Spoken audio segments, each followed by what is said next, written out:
మొన్న కురిసినటువంటి వర్షాల వల్ల ఖమ్మం చెరువు ఓవర్ఫ్లో అయ్యి చుట్టుపక్కల కూడా వాటర్ వచ్చిందని మనకు తెలిసింది. సో ఇప్పుడైతే పరిస్థితి అంతా కూడా అదుపులో ఉంది. చాలా మటుకు వాటర్ అంతా కూడా రెసిడ్ అయింది.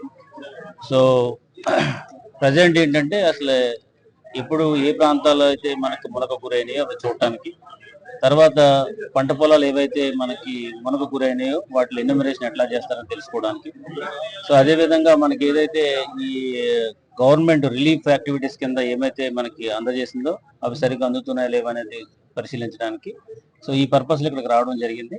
గౌరవ ఎమ్మెల్యే గారితో కూడా కలిసి మేము కొన్ని ప్లేసెస్ కూడా విజిట్ చేయడం జరిగింది.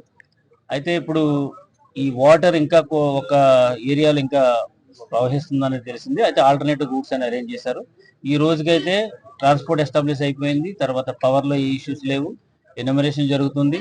గవర్నమెంట్ ఇచ్చినటువంటి రిలీఫ్ ఐటమ్స్ అన్ని కూడా అందరికీ అందుతున్నాయి.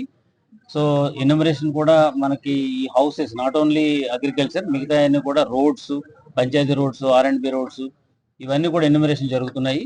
కొన్ని రోడ్స్ గురించి గౌరవ ఎమ్మెల్యే గారు చెప్పారు. అవి ఇమీడియట్ గా రెస్టోర్ చేయాలని చెప్పేసి అన్నారు. బికాస్ ఆ రోడ్డు వల్ల చాలా గ్రామాలకి కనెక్టివిటీ వస్తుందని అన్నారు. దాన్ని ఇమీడియట్ గా మేము టేకప్ చేస్తాము. సో అదే విధంగా ఆఫీసర్స్ అందరూ కూడా ఇక్కడ ఉన్నటువంటి పొలిటికల్ లీడర్స్ తో కలిసి ఒక టీమ్ లా పనిచేశారు కాబట్టి మనం సమర్థవంతంగా దీన్ని ఎదుర్కోవడం జరిగింది.